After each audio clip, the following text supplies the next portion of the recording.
So తెలంగాణలో ఉపాధ్యాయులు పట్టభద్రులు నియోజకవర్గాలు రెండింటిని బీజేపీ గెలుచుకోవడం ద్వారా 3 ప్రధాన రాజకీయ పార్టీలు తనదే పైచేయి అని రుజువు చేసుకుంది.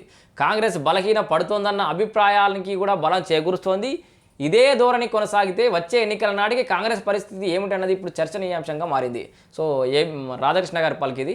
ఏపీతో పోలిస్తే తెలంగాణలో బీజేపీ మొదటి నుంచి కొంత బలంగానే ఉంది. ఇది అందరూ తెలిసిన విషయమే. కాకపోతే కొన్ని బలహీనతలు ఉన్నాయి వాళ్ళకి. ఎన్డీఏను పటిష్టం చేయాలని మోదీ భావిస్తున్నందున వచ్చే ఎన్నికల నాటికి తెలంగాణలో కూడా ఎన్డీఏ ప్రయోగం అమలు చేస్తారా అన్న ప్రశ్న కొన్ని రోజులుగా వినిపిస్తోంది.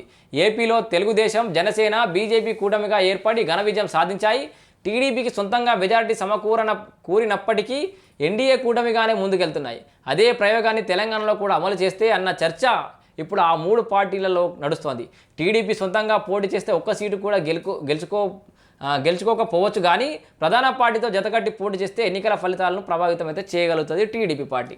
ఈ నేపథ్యంలోనే తెలంగాణలో కూడా పోటీ చేస్తామన్న అభిప్రాయాన్ని చంద్రబాబు ఈ మధ్య వ్యక్తం చేస్తున్నారు.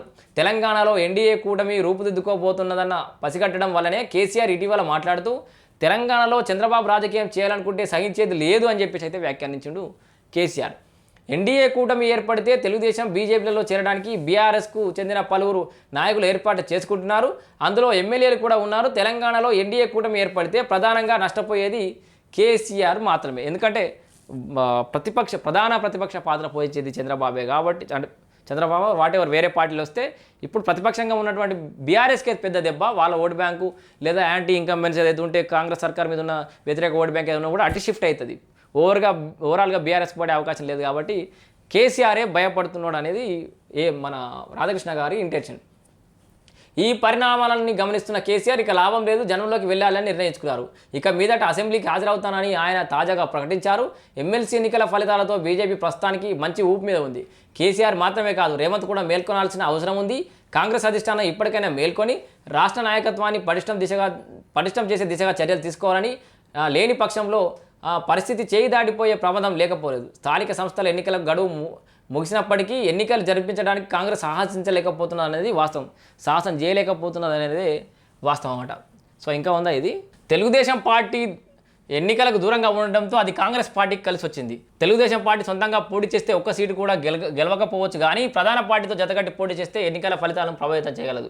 ఈ నేపథ్యంలో తెలంగాణలో మాత్రం ఎన్డీఏ కూటమి ఎందుకు ఏర్పడకూడదు అన్న ప్రశ్న ఇటీవల కాలంలో వినబడుతోంది. గతంలో కలిసి పోటీ చేద్దామని తెలుగుదేశం అధినేత చంద్రబాబు ప్రతిపాదించగా బీజేపీ రాష్ట్ర నాయకుల సూచన మేరకు ఆ పార్టీ అగ్రనేతలు తిరస్కరించారు.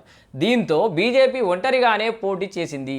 గత ఎన్నికల్లో జనసేనతో కలిసి పోటీ చేసినా పెద్దగా ఉపయోగపడలేదు. దీంతో తెలుగుదేశం పార్టీకి ఉన్న ఓటర్ల ప్రాధాన్యతను బీజేపీ నాయకులు కూడా గుర్తించారు. ఈ నేపథ్యంలోనే తెలంగాణలో కూడా పోటీ చేస్తామన్న అభిప్రాయాన్ని చంద్రబాబు ఈ మధ్య వ్యక్తం చేస్తున్నారు. తెలంగాణలో ఎన్డీఏ కూటమి రూపుదిద్దుకోబోతున్నదని పసిగట్టడం వల్లనే మాజీ ముఖ్యమంత్రి కేసీఆర్ ఇటీవల మాట్లాడుతూ తెలంగాణలో చంద్రబాబు రాజకీయం చేయాలనుకుంటే సహించేది లేదని వ్యాఖ్యానించారు. ఆయన చంద్రబాబును కేవలం సెంటిమెంట్ కోసమే వ్యతిరేకించడం లేదు. ఎన్డీఏ కూటమి ఏర్పడితే తెలుగుదేశం, బీజేపీలలో చేరడానికి బీఆర్ఎస్కి చెందిన పలువురు నాయకులు ఏర్పాటు చేసుకుంటారు. సో కేసీఆర్ భయం ఏంటంటే ఒకవేళ బీజేపీ తెలంగాణ తెలుగుదేశం అని ఏర్పడి ఒక్క దగ్గరకు వస్తే కొంతమంది బీఆర్ఎస్ నేతలు కూడా అలాగ పోయే అవకాశం ఉంది. తద్వారా బీఆర్ఎస్ పార్టీ భూస్థాపితం అయ్యే అవకాశం ఉంది. కాబట్టి కేసీఆర్ కేవలం ఆంధ్ర తెలంగాణ సెంటిమెంటే కాదు, రాజకీయాలు లెక్కలు తీసుకొని భయపడుతుండని చెప్పేసి ఏమో వీళ్ళ అభిప్రాయం. ఓకే, తెలంగాణలో ఎన్డీఏ కూడా రూపుదిద్దుకోబోతుందని పసిగట్టడం వల్లనే తెలంగాణలో చంద్రబాబు రాజకీయం చేయాలనుకుంటే సహించలేదని వ్యాఖ్యానించారు. ఆయన చంద్రబాబును కేవలం సెంటిమెంట్ కోసం వ్యతిరేకించడం లేదు. ఎన్డీఏ కూటమి ఏర్పడితే తెలుగుదేశం, బీజేపీలో చేరడానికి బీఆర్ఎస్ నేతలు చెందిన పలువురు నాయకులు ఏర్పాటు చేసుకున్నారు. ఇందులో ఎమ్మెల్యేలు కూడా చేరవచ్చా అని అన్నారు. వచ్చే ఎన్నికల నాటికి ఎన్డీఏ కూటమి ఏర్పడుతుందని, ఆ కారణంగానే తాను తెలుగుదేశం పార్టీలో చేరే ఆలోచన చేస్తున్నానని కొంతకాలం క్రితం బీఆర్ఎస్కి చెందిన ఎమ్మెల్యే ఒకరు నాతో చెప్పారు. ఆల్రెడీ రాధాకృష్ణ గారికి చెప్పారట. అప్పట్లో ఆయన చెప్పిన మాటలు టూ ఎర్లీగా అనిపించాయి, కానీ ఇప్పుడు పరిస్థితులు వేగంగానే మారుతున్నాయి. బీజేపీ అగ్రనాయకత్వం ఆలోచనలు కూడా మారాయంటున్నారు. తెలంగాణలో ఎన్డీఏ కూటమి ఏర్పడితే ప్రధానంగా నష్టపోయేది కేసీఆర్ మాత్రమే. అందుకే ఆయన చంద్రబాబు తెలంగాణలో ఏం పని అని మళ్ళీ ప్రశ్నించడం మొదలుపెట్టారు. ఇక్కడ ఇంకో విషయం కూడా, ఎన్నికల్లో పట్టభద్రులు నియోజకవర్గాలు రెండింటిలోనూ తెలుగుదేశం పార్టీ పోటీకి పెట్టిన అభ్యర్థులకు 65% ఓట్లు రావడం విశేషం. అవునా?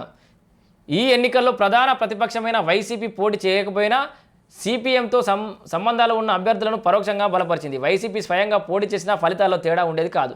మహా అయితే కూటమికి లభించిన ఓట్ల శాతం కొంత తగ్గేదేమో. అయితే రాష్ట్ర ప్రజల మధ్యనే పోటీ జరిగింది. శ్రీనివాసులు నాయుడు విజేతగా నిలవగా వర్మ ద్వితీయ స్థానంలో నిలిచారు. అయినప్పటికీ కూటమికి ఓటమి అని రోత మీడియా ప్రచారం చేయడం ద్వారా ఆత్మవంచన చేసుకుంది. మరోవైపు ఉభయ గోదావరి, కృష్ణా, గుంటూరు జిల్లాలోని 2 పట్టభద్రుల నియోజకవర్గాల్లో తెలుగుదేశం పార్టీ తరఫున అధికారికంగా పోటీ చేసిన అభ్యర్థులు ఇరువురు భారీ మెజారిటీతో గెలిచినా రోత మీడియా విస్మరించింది. తెలుగుదేశం అభ్యర్థులు విజయం సాధించారని చెప్పడం ఇష్టం లేక ఫలానా వారు గెలిచారని వారి పేర్లు మాత్రమే ప్రసారం చేశారు. ఇంతకంటే ఆత్మవంచన ఇంకొకటి ఉంటుందా? మీడియా దాచినంత మాత్రాన ఫలితాలు తారుమారవుతాయా? ప్రజల తీర్పు మారిపోతుందని అంటుండు. అధ్యాపకులు, పట్టభద్రుల నియోజకవర్గాలు ఉభయ తెలుగు రాష్ట్రాలు జరిగిన ఎన్నికల్లో ఓటర్లు అధికార ప్రతిపక్షాలకు తమదైన రీతిలో సంకేతాలు ఇచ్చారు.